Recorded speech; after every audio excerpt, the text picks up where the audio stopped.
Vous allez rester pendant la durée des 3 vidéos, c'est ça?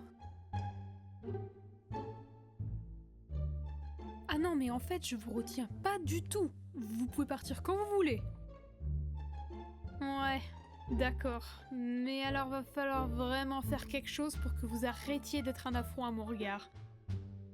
Non, mais attendez, regardez. Je vous propose ces 2 designs en échange. Éclipse de sang, tu veux avoir l'air mystérieuse et menaçante d'après ton nom et ton choix d'image, donc je te propose ce compromis. Une chatte noire avec un œil jaune, non pas parce que c'est ce qu'il y a de plus courant chez les chats noirs, même si c'est vraiment le cas, mais parce que quand on pense à l'image du chat qui porte malheur, celui qui accompagne les sorcières, on se l'imagine toujours avec des yeux jaunes brillants dans la nuit, non? Ensuite, ta blessure à l'œil, tu la gardes, mais au lieu d'avoir un œil rouge, ce qui est complètement improbable, ton œil sera blanc. Bon, d'accord, c'est peut-être un peu disgracieux, mais ça renforce l'impact qu'aura ton chat sur les autres. Plus qu'un œil rouge, un œil qui a l'air réellement abîmé choque beaucoup plus, et on se demande vraiment ce qui a bien pu arriver à ton personnage. Et pour que ton design ne soit pas non plus trop générique, j'ai rajouté les pattes avant blanches. Comme ça, elles deviendront rouges dès que tu soigneras quelqu'un.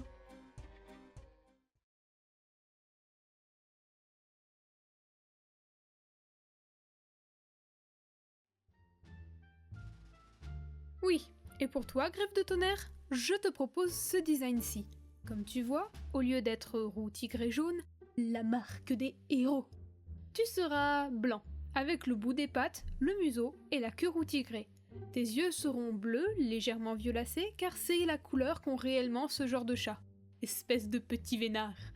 Enfin, tu auras une queue touffue brisée à 2 endroits, ce qui donne cette ressemblance avec un éclair. Ça vous va? Ok, bon bah on peut commencer alors. Salutations Internet! Bienvenue dans la deuxième partie de cet atelier de création d'OC LGDC. Dans la première, on a vu comment faire le design d'un OC de la guerre des clans de type réaliste. Cependant, un OC est très loin de s'arrêter au physique, et aujourd'hui, on va voir la partie la plus importante lors de la création d'un personnage. On s'attaque au caractère et à l'histoire du chat. Sachez que vous pouvez justifier n'importe quelle fantaisie visuelle, voire scénaristique, avec un personnage bien pensé. Dans cette vidéo, il y aura donc beaucoup moins de « vous ne devez pas faire ceci », puisque ce n'est pas tant ce que vous devez ou ne devez pas faire qui importe, mais plutôt la façon dont vous allez tourner les idées pour les rendre intéressantes et crédibles. Alors oui, parce que par contre, c'est essentiel à un bon personnage d'être crédible. Mais pour le coup, ça ne veut absolument pas dire faire un chat avec une histoire la plus réaliste et simple possible. Non, là vous êtes complètement libre. Vous pouvez faire un personnage incroyable avec des pouvoirs comme Plume Noix, Œil de G, ou avec des destins au-delà de toute imagination comme Étoile de Feu. Ou encore faire un personnage très simple, sans grande prophétie, et traité de façon plus réaliste mais néanmoins passionnante comme pour Étoile Filante. C'est à vous de voir quelle histoire vous voulez donner à vos personnages. Donc, à quoi va servir cette vidéo? Eh bien encore une fois, simplement à donner des conseils pour construire un personnage cohérent au sein d'un univers préexistant. Rien de plus et rien de moins. Par quoi se définit un personnage de la guerre des clans alors? Eh bien, comme tous les personnages de n'importe quelle fiction, il se définit par un caractère, avec des qualités mais surtout des défauts, et une histoire qui influe son caractère et la façon dont il va aborder les différentes situations. Un petit peu comme nous, quoi. Mais dans la guerre des clans, il est à noter qu'il y a un élément en plus à prendre en compte, l'aspect clan, et c'est ce par quoi on va commencer. Un clan, nous dit Wikipédia, est un ensemble de familles associées par une parenté réelle ou fictive, fondée sur l'idée de descendance d'un ancêtre commun. Internet nous dit également que c'est un groupe de personnes se soutenant mutuellement par passion ou intérêt. Et c'est exactement ce que sont les 5 clans de la saga. Ils ne sont pas juste un regroupement de chats vivant plus ou moins en harmonie comme le font les chats errants. Ils sont une grande famille, une famille unie qui se soutient et qui cherche à se préserver, à préserver ses traditions des autres familles ennemies. Ce que l'Aube des clans illustre très bien, c'est qu'ils ne sont pas juste ensemble par nécessité, mais parce qu'ils ont des passions communes, celle de l'eau et de la pêche, celle de la forêt, celle des hauteurs, de la chasse discrète ou celle de la course et de la liberté. La loyauté à son clan est donc très loin d'être quelque chose d'idiot et de contraignant, comme on pourrait le croire en voyant les querelles de frontières et les amours interdits. En fait, le clan auquel le personnage appartient est une part essentielle de sa personnalité et de sa vie. Les liens qui unissent un chat au reste de son clan sont bien plus proches d'un puissant lien de famille que d'un simple lien de camaraderie, comme les cycles principaux le laissent malheureusement entendre. Notamment le 4e où chacun des personnages vit sa vie de son côté comme s'ils n'avaient pas de clan autour. Enfin, je m'égare. Ce qui fait la personnalité d'un clan, et par extension celle d'un chat vivant dans ce clan, varie en fonction de plusieurs facteurs. Son territoire et le type de proie qu'il contient, la relation avec ses voisins et ses ennemis naturels, et son histoire. Ainsi, les 5 clans sont très différents les uns des autres. Je ne vais pas faire l'inventaire de leur personnalité, le guide paru en français y a je crois une partie consacrée, celle se trouvant en tout cas dans Secret of the Clan pour les livres anglais. Mais voici un très bref résumé pour chacun. Les chats du clan du tonnerre valuent la bravoure, la justice et l'entraide, surtout après le règne d'Étoile de Feu. Souvent moqués par les autres clans pour vouloir trop se mêler des affaires des autres, c'est quand même, on va dire, le clan qui a la plus grande tendance à être gentil.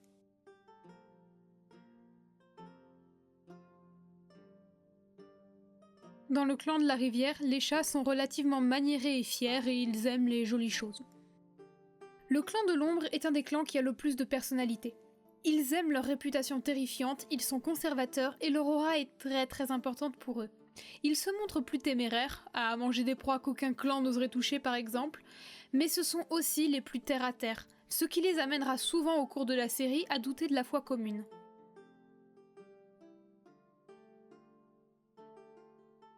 À l'opposé du clan de l'ombre, il y a le clan du vent. Les guerriers là-bas sont de nature méfiante et inquiète de par leur environnement exposé. Ils ont une prédilection soit pour l'accueil, soit pour la fermeture de leurs frontières. Ils sont cependant extrêmement loyaux les uns envers les autres et ont une connexion toute particulière avec le clan des étoiles. Le clan du ciel, quant à lui, est le clan qui a la plus grande capacité d'adaptation. Mais c'est ceux aussi dont le caractère de clan est le moins développé. Il ressemble principalement au clan du tonnerre avec cependant des différences notables de coutumes, dues à leur isolement. En tout cas pour le clan moderne. Enfin, la tribu de l'eau vive. Ils sont très liés les uns aux autres, ils sont soucieux et inquiets et cherchent davantage la paix et la tranquillité. Leur habitude de camouflage dénote autant de leur environnement très difficile que de leur envie de passer inaperçus, d'éviter les problèmes et de vivre une vie simple. Ce ne sont donc pas des combattants. Bien sûr, il existe dans l'univers d'autres fonctionnements de groupe, que ce soit les chats domestiques insouciants et volages, les solitaires agressifs et méfiants, les chats errants avides de pouvoir ou simplement d'aventure, les chats regroupés en forme alternative de société, mais on y reviendra peut-être dans une autre vidéo. Ce qu'il faut retenir de tout cela, c'est que le choix de son clan est essentiel car il aura un impact non négligeable sur la psychologie de votre personnage. Pour ma part, je ne choisirai aucun clan ici. Je réserve cela pour une future vidéo qui aura pour thème la création d'un clan de toutes pièces, ainsi que le fonctionnement en général de ces derniers durant la saga. Créer un bon personnage est loin d'être une science exacte. Comme je l'ai dit plus tôt, n'importe quelle idée peut devenir un bon scénario. Heureusement, il existe quelques astuces pour faire un personnage intéressant. D'abord, et peut-être la règle la plus importante entre toutes, il faut des défauts et des limites à votre personnage. Mais pourquoi ? C'est vrai, lui donner des qualités est quelque chose de très intuitif, car on aime les héros pour leurs valeurs et non pas pour leurs défauts. Mais il ne peut pas être parfait si vous le voulez crédible et qu'on puisse s'y identifier. Les défauts n'ont cependant pas juste pour but de rendre un personnage réaliste, non, ils peuvent servir aussi de marge de progression dans une histoire. Vous remarquerez que dans la plupart des récits, le personnage au début n'est pas le même qu'à la fin, il a grandi, il a dépassé ses faiblesses, ses limites, ses défauts.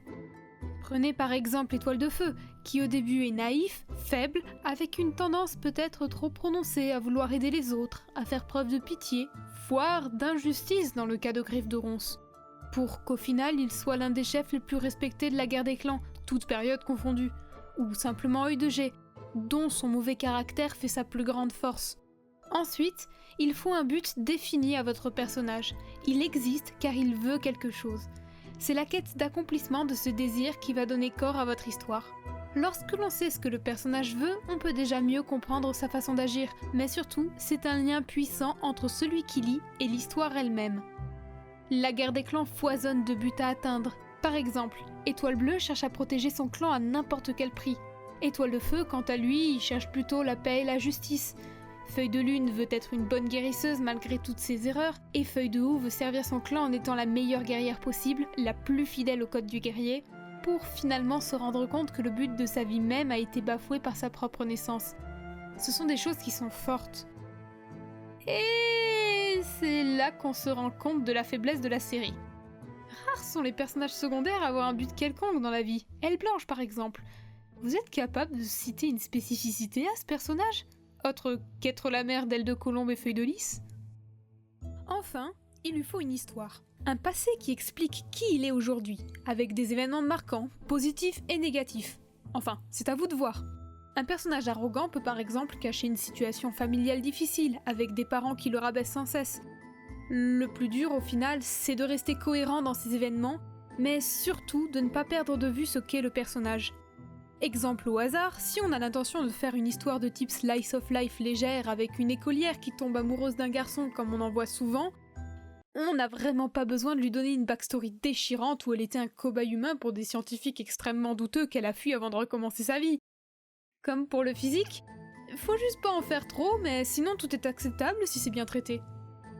Mon personnage n'ayant vraiment pas besoin d'une histoire ni d'un caractère précis, vu que c'est juste mon avatar sur cette chaîne, je ne vais pas le prendre en exemple. Par contre, nos amis Griffes de Tonnerre et Éclipse de Sang ici présents vont se rendre utiles. Dans la précédente vidéo, on a dit que Griffes de Tonnerre était le petit-fils de Pelage de Lion, qu'il est le fils d'un chat de la forêt sombre qui par la suite a assassiné sa mère, ce qui lui donne une double personnalité, et il veut devenir chef et... Bon, on fait juste une pause là, j'ai besoin de clarifier quelque chose. Griffes de Tonnerre. Pourquoi c'est important que tu sois le petit-fils de Pelage de Lion ?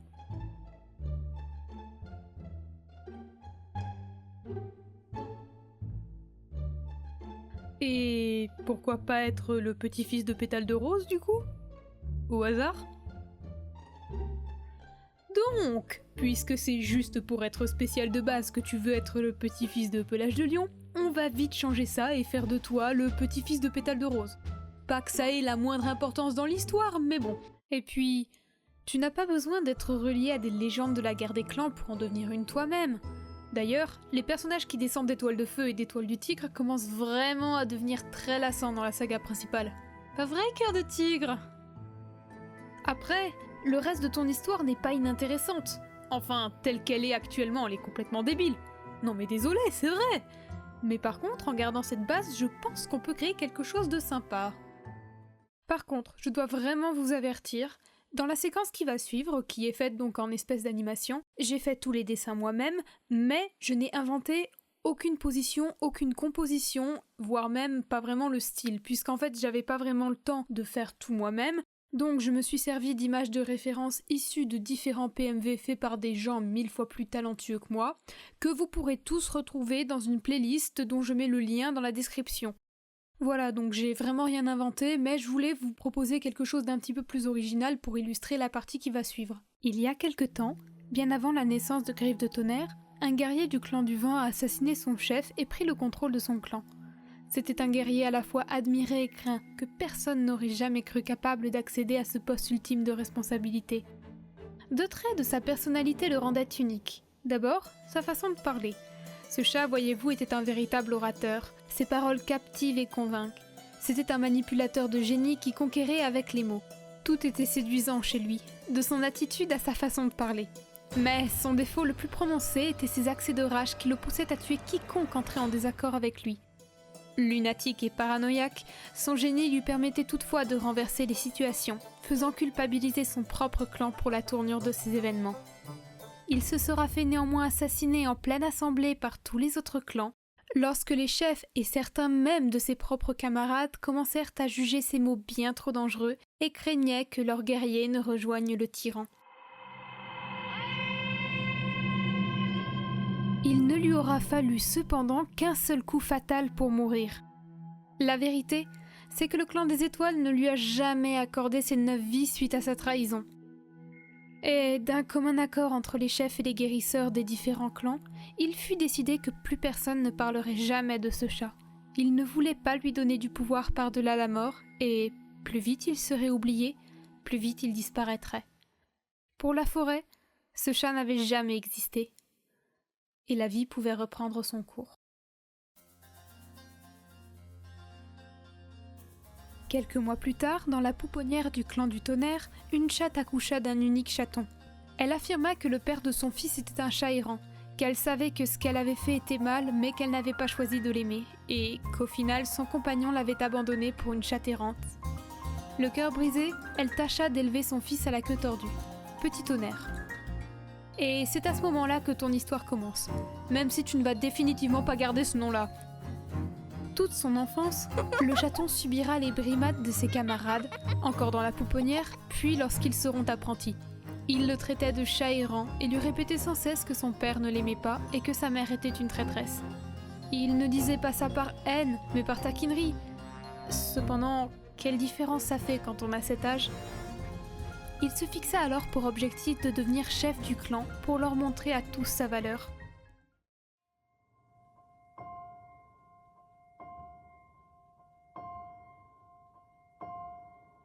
Ce fut à partir de ce moment-là que ses accès de rage débutèrent. À ces moments-là, la colère l'aveuglait complètement.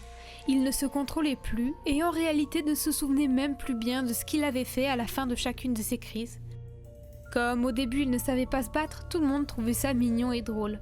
Puis il commença à infliger des blessures et plus personne ne voulut l'approcher. Personne ne voulait être son ami. Personne, sauf sa mère, qu'il pensait à ce moment-là réellement détester à cause de ce qu'elle lui avait fait, c'est-à-dire lui donner la vie avec un chat hors du clan. Il y avait aussi cet autre apprenti né à peu près au même moment que lui, la seule qui n'avait pas peur de l'approcher et qui se montrait un minimum gentil avec lui. Tout bascula cependant lorsque Nuage de Tonnerre la tua par accident lors de l'une de ses crises. Il pensait alors que rien ne pouvait être pire. Il était à présent haï et craint par tous, et seule sa mère l'approchait encore, et l'aimait plus que jamais. Ce fut durant la nuit que tout se passa.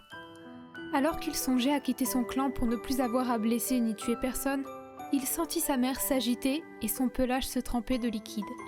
Horrifié, il regarda alors les marques de griffes se former sur le pelage de la chatte. Il appela la guérisseuse, complètement paniquée, mais lorsque les deux retournèrent auprès de la reine, celle-ci avait une plaie béante sous la gorge. Bien sûr, Nuage de Tonnerre jura que ce n'était pas lui, mais aucun de ses camarades ne le crut bien entendu. Sauf la guérisseuse et le chef du clan qui, en secret, se dirent que le chaton était peut-être possédé par l'ancien chef du clan du vent. Après tout, le petit avait de quoi se laisser corrompre, vu les taquineries qu'il se prenait à longueur de journée. Dévasté et en quête d'un coupable, Nuage de Tonnerre sera alors bientôt visité en rêve par le chat déchu. Mais celui-ci ne dit pas qui il est, bien entendu, et se fait passer pour quelqu'un d'autre. Les deux devinrent rapidement amis très proches, et cela pour plusieurs raisons. D'abord, l'ancien tyran a une personnalité vraiment attachante. Il est confiant, étrangement affectueux et protecteur. Il cherchera vraiment à aider Nuage de Tonnerre à la fois dans sa quête de vengeance et dans sa quête de pouvoir, lui expliquant comment se faire accepter des autres. Mais la raison principale de leur rapprochement est que le chat du clan du vent est capable de comprendre l'apprenti du clan du tonnerre, et qu'au final, ils sont bien les deux seuls, et aucun d'eux n'avait vraiment eu d'amis jusqu'à présent. À partir de là, il y a plein de possibilités envisageables. Une relation forte entre Nuage de Tonnerre et son mentor, le chef et la guérisseuse essayant de déjouer les plans de l'ancien chef, ce dernier manipulant Nuage de Tonnerre pour revenir au pouvoir, et pourquoi pas aussi une histoire d'amour dramatique entre Griffe de Tonnerre et une autre chatte qu'il aurait peur de blesser dans ses accès de rage, mais aussi dissuadé par son ami qui essaie de l'empêcher de façon assez possessive, lui disant de se méfier de tout le monde. J'ai énormément d'idées pour cette histoire, plein de personnages, de situations et de scènes qui seraient à la fois rigolotes et puis aussi franchement dramatiques, voire philosophiques, pourquoi pas, on peut vraiment faire quelque chose avec ça. Quoi qu'il en soit, au bout d'un moment, il finirait par devenir lieutenant. Au final, il apprendra la vérité sur son ami et pensera au début, comme le chef et la guérisseuse, que le chat le force à tuer. Mais apprendra plus tard qu'il est en réalité son fils et que ses crises de rage ne sont en aucun cas une forme de possession, mais une tare génétique, une maladie mentale qu'il a héritée de l'ancien chef. Il apprendra que sa mère et lui ont eu un coup de foudre et que les deux se sont réellement aimés. Mais que c'est également lui qui a tué la chatte lorsque celle-ci lui a dit qu'elle ne voulait pas qu'il parle à son fils. Jamais, puisque ça allait être trop compliqué pour lui. L'ambiguïté peut alors être très intéressante. Est-ce que le chef déchu a un espoir de rédemption ? Vu qu'une réelle amitié s'est liée entre les deux, Griffe de Tonnerre va-t-il lui pardonner ? Et lui, cherche-t-il vraiment à le manipuler pour être au pouvoir ? J'imagine qu'un beau dénouement serait Griffe de Tonnerre refusant la place de chef et se vouant à une vie de simple guerrier, afin de ne plus jamais être tenté par le pouvoir, et comprenant que la valeur de quelqu'un ne réside pas dans ses succès, mais dans ses actions. Quant à son père... Eh bien, qu'en pensez-vous ? Personnellement, j'aime bien imaginer qu'au début, il ne faisait que manipuler son fils, mais qu'au fur et à mesure, il se sera vraiment lié d'amitié avec lui, et que les deux s'aideront au travers d'une maladie qui les dépasse. En revanche, ce qui se passe à la fin, qui sait ?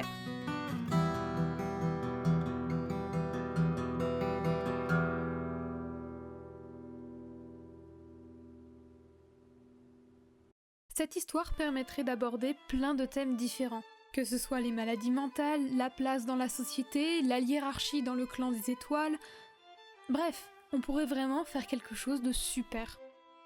Du coup, qu'est-ce que vous en pensez de cette histoire ? Parce que sincèrement, moi j'aurais presque envie d'en faire une fanfiction. Bref, avec une histoire comme celle-ci, tes qualités et tes défauts me semblent assez évidents. Tu es gentil, naïf, dévoué et passionné, et tu vois le bien en chaque personne, sauf en toi-même. Tu as peur de toi. Tu dis que tu détestes les autres, mais c'est pas vrai. T'as juste peur d'être trop près d'eux, de les blesser. En tout cas après la mort d'une certaine chatte que tu considérais être ton amie. Tu as aussi envie de leur prouver que tu n'es pas un chat errant, donc tu es tout de même un peu arrogant. Tu es colérique pour sûr, ambitieux et borné. Tu as du mal à écouter les autres et tu as un grand manque de confiance en toi-même. Voilà, ça me semble pas trop mal.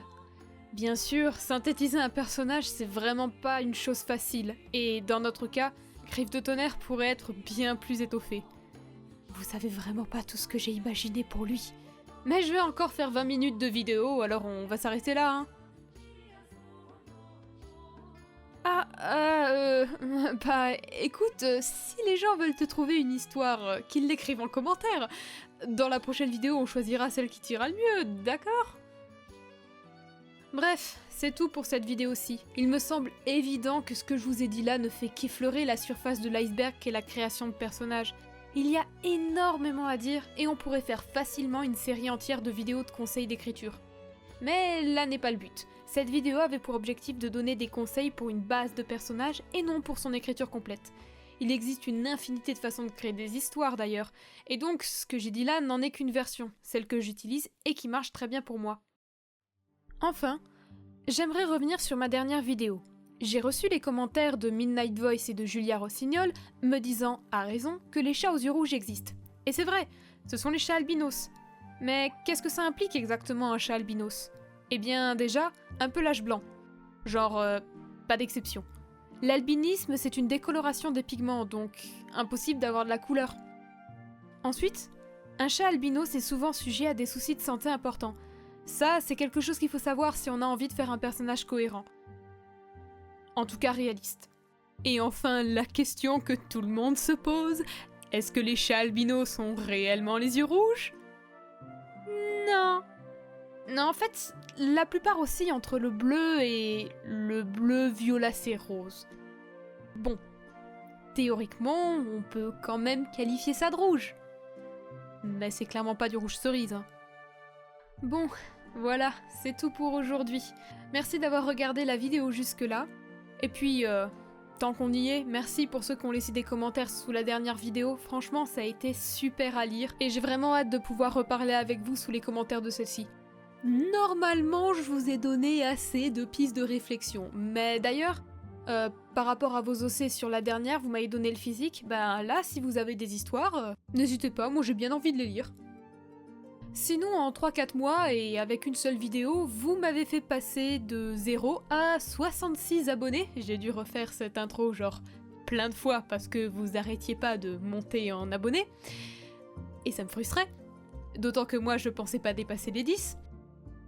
Donc bon, merci à tous ceux qui sont là et à tous ceux qui m'ont fait de la pub. C'est franchement génial. En parlant de publicité, j'ai encore quelques petites choses rapides à vous dire. D'abord, le but de cette chaîne c'est de rassembler des fans de la guerre des clans. Mais YouTube c'est pas l'unique plateforme et surtout ma chaîne c'est pas l'unique chaîne. Alors si vous avez des pages Facebook, d'autres chaînes YouTube ou des sites consacrés au sujet, n'hésitez pas à les partager en commentaire. Je les mettrai dans la prochaine vidéo ou dans une vidéo bonus, je sais pas trop. Mais en tout cas c'est toujours dans l'idée de faciliter le partage entre nous tous bien sûr. Ensuite, n'hésitez pas à me donner votre avis sur les différentes choses abordées. Je les prends toutes en compte Et comme pour le cas des chats albinos, je les intégrerai dans les prochaines vidéos si je trouve que c'est nécessaire. Oh, et j'ai 2-3 personnes à remercier tout particulièrement pour les jolis dessins qu'ils m'ont envoyés. Donc un très grand merci à Freeze2006 AJ, j'espère que j'écorche pas ton nom parce que je suis nulle. Merci aussi à Flocon de Feu et à Aléadom. Ça se prononce comme ça? Bref, c'est genre juste génial. Je ne sais pas, je sais pas comment rendre ça parce que je suis pas une bonne comédienne, alors à la place, je vais vous mettre un petit extrait de vidéo qui résume très bien ma réaction quand je les ai vus. Sinon, Flocon de Feu que vous pouvez retrouver sur sa chaîne YouTube, et Aléadom, je mets aussi son lien de son DeviantArt dans la description. Et je n'oublie pas non plus de dire merci à Étoile pour cette chose. Non, en vrai, ça m'a fait tellement rire. Genre, palmarès du pire OC du monde, hein, je crois qu'on peut le dire. En tout cas, moi, je lui donnerai la première place. Allez, cette fois-ci c'est tout. Vous pouvez toujours partager, commenter, liker, bref, vous connaissez la routine. Et je sens que je vais rapidement arrêter de le dire parce que vous êtes pas cons. Et promis, j'essaierai de sortir la prochaine vidéo avant 3 mois.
Mais tu sais ce que c'est le pire?